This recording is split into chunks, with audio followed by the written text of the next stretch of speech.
Hey, it's Brendan here. Hopefully, sharing some good information on how to live free with more time, more money, and more fun. So I'm having a lot of fun making these videos, I must say. And one of the things that's been bothering me is people spending money to learn from other people that don't know shit. Like going to universities to learn from professors about business that have never run a business. Not that some professors don't know anything, but if you've never actually run a business, what do you actually know? If you are going to learn from someone, pick your mentors and your coaches carefully. Make sure they're authentic. Make sure they're living and breathing what they're teaching, because that's ultimately, the right person. You're going to have a much higher probability of success if you learn from somebody that's actually doing it and living what they're teaching every single day. I mean, it's just, in my mind, logical.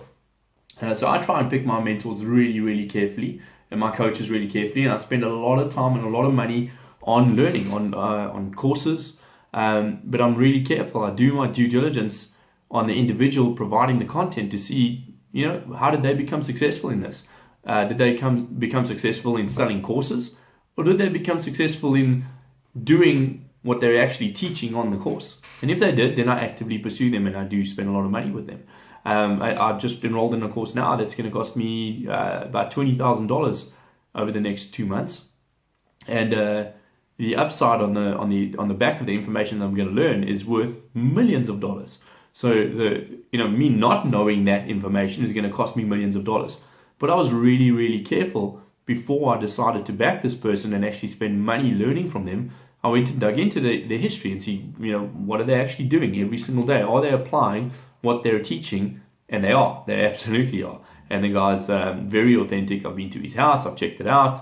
I've researched them online. I flew to America to go and actually attend one of their free 2-day seminars. That cost me nearly $5,000 just on its own. And every American got to go for free, and I had to pay $5,000 to go for it. But I'd already done a hell of a lot of the work beforehand to figure out. I was pretty sure that the guy was genuine, and now I'm spending a lot of time learning from them. And so far, I just started yesterday actually, and my word, the content is unbelievably good, and the guy is genuinely doing it. So from that perspective, I'm really careful who I learn from, like Dr. Hannes Dreyer. He's actively living the life that he teaches. It's phenomenal. I've had the benefit of traveling in America with him for nearly 2 weeks with him and his wife. I've seen, I've spent some time with him on the game farm that they had. I've spent a lot of time doing their courses, going through the information that he provides, and I've made a lot of money out of applying that. So authenticity, that's where I got cut off over there. It's a problem when you're shooting a video on your cell phone just ad hoc quickly and somebody phones you, you lose all focus. So anyway, I've now killed the telephone functionality on my phone so that I can record a video on my phone. These things really shouldn't be called phones anymore. They're computers in your pocket. Anyway, let's talk about authenticity. How do you vet out when somebody's a bullshit artist and selling you shit, or whether somebody's actually genuine? What are the questions that you need to ask? How do you dig into it? And the bottom line is, a lot of it's a little bit of gut feel and information that goes with it. If you're asking good questions and the guy knows his stuff, you should be able to tell whether he's authentic or not. But I'll show you some information about myself now. Let's see. So, when I talk about the fact that I don't have any debt, or that's not property related debt, etc., etc., I don't have car debt, I don't have anything like that. You're going to see my office, which is a bit of a mess at the moment because we only moved in here about 3 months ago.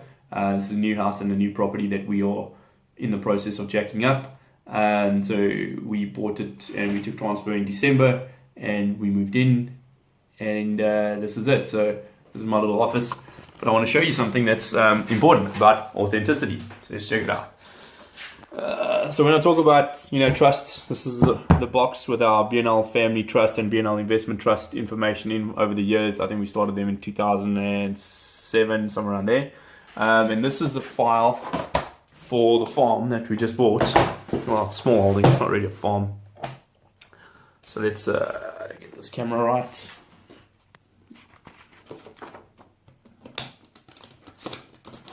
what I want to show you here is this particular piece of paper right here. So most people that have bought a property have never seen this piece of paper and will never see it because they're so in debt they don't know what it looks like. This is called a title deed, deed of transfer. So what's incredible about this particular piece of paper is I have it in my file. So what's amazing about that? Think about it for a second. If I have it in my file and the bank doesn't have it, it means there's no bond on this property. So when I speak about authenticity, this is not what I'm saying that you need to look for, is look for the authenticity in the person. So let's look at the vehicles folder. Let's go up here. We actually bought another vehicle for my wife yesterday.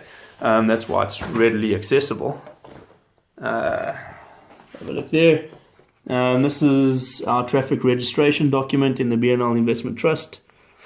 And then all vehicles are registered in the trust name because I get the benefit of depreciation and stuff. So there's my car, that's the registration certificate. There's Linda's car, that's the registration certificate. Not the license disc number, the actual registration certificate. There's my off-road bike. There's my Ducati. And if you go through it, there's lots and lots and lots.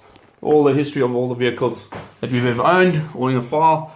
My trailer's in there, etc., etc. So what's also important about those documents? I have them. The bank doesn't have them. So the bank holds the registration certificate of any vehicle that you have while you have debt on it. So if I have those registration certificates, I've got no debt on them. That's what it means. They might not be the newest cars in the world, but they're pretty cool, pretty lacquer. It might not be the newest bikes, but they're pretty cool. And here's the thing about cars and bikes and all the rest of that stuff is they're only new right up until the second you leave the showroom, and then they're secondhand, and then you've lost money. So the lesson here is find ways to validate who you're learning from. Find out if they're authentic. Find out, are they living what they're actually teaching. Here's another thing. Let's have a look at what am I doing right now. This is what I'm reading. There's a LLC document for a property we closed on in January earlier this year. Light went a bit wonky over there. If we have a look at what it is open on my laptop over here. So this is the website that I'm building. So when I teach people how to build websites, it's because I'm actually building them. I kind of know how to do this stuff. This is a brochure that I'm busy working on right now for one of the properties that we're busy with. Fresenius Medical Care. It's a renal center. And that's my Bassett going off in the background because the kids just got home from school. So anyway, I'm going to sign off right there. And I look forward to seeing you soon. Bye.